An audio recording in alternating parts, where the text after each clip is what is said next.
AI를 이용하여 제 목소리를 추출하였습니다. 안녕하세요. JK입니다. 2026년 말띠 해가 밝았습니다. 새해 복 많이 받으시고 모든 사람들이 건강하고 행복하길 바랍니다.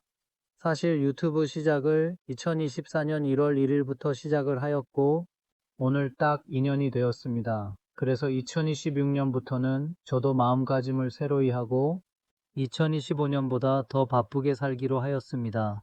그리고 작년 하반기에 하고 싶었던 말도 많고 해왔던 일들이 많이 있어서 이야기를 하나하나 제작하여 자세하게 말씀드리도록 하겠습니다. 오늘의 주제는 2주년 기념으로 같은 한국 사람, 다른 베트남 사람입니다. 2년 조금 넘게 다낭 생활을 하면서 베트남 생활에 있어서 힘든 부분들에 대해서 몇 가지 이야기를 해보겠습니다. 또한 한국 사람들과 베트남 사람들의 다른 점을 말할 뿐 절대 좋지 않게 이야기를 하는 것도 아니고 직간접적으로 느낀 부분을 소견을 이야기하는 것이니 다른 오해는 없기를 바랍니다. 첫째로 시간 개념입니다. 한국 사람들은 몸에 배어 있는 것처럼 시간 엄수를 하고 지각에 대해서 불편하게 생각을 합니다. 그리고 다낭은 관광도시이다 보니 사업하시는 분들도 많고 회의나 만남에 대해서는 더욱더 잘 지키려고 합니다. 그러나 베트남 사람들은 물론 모든 베트남 사람들이 그렇지는 않지만 생각보다 시간을 잘 지키지 않는 편입니다. 일부는 지각을 해도 아무렇지도 않고 미안해 하는 마음이 없기도 합니다.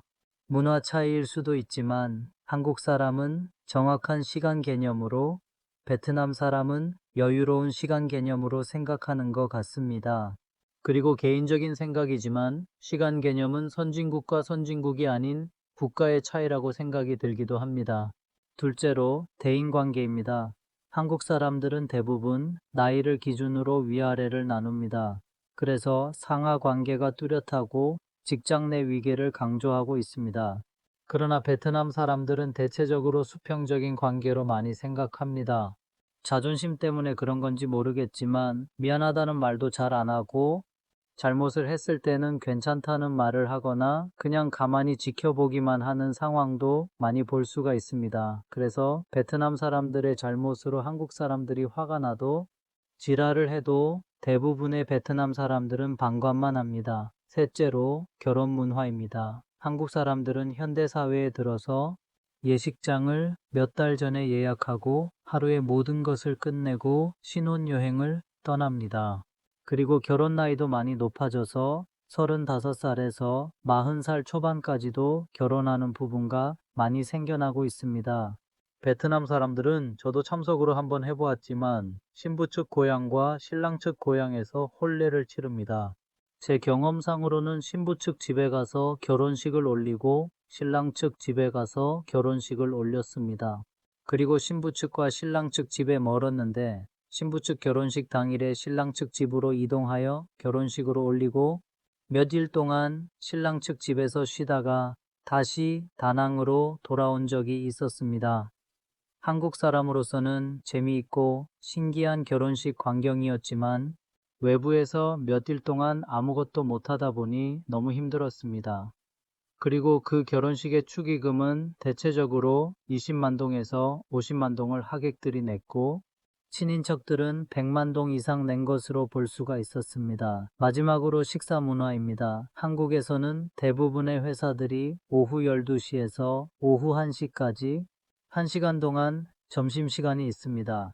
가능하면 그 시간 내에 해결하고 제자리로 돌아와 업무를 하는 것이 일반적입니다.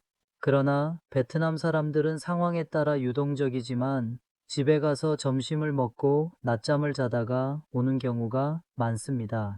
물론 한국이나 베트남이나 직업에 따라 다르겠지만 일반적인 이야기만 하자면 한국은 노동법에 한해 보통 근무 시간은 8시간, 식사 시간 1시간으로 적용되고 있지만 사실 베트남은 사실 저도 모르겠습니다.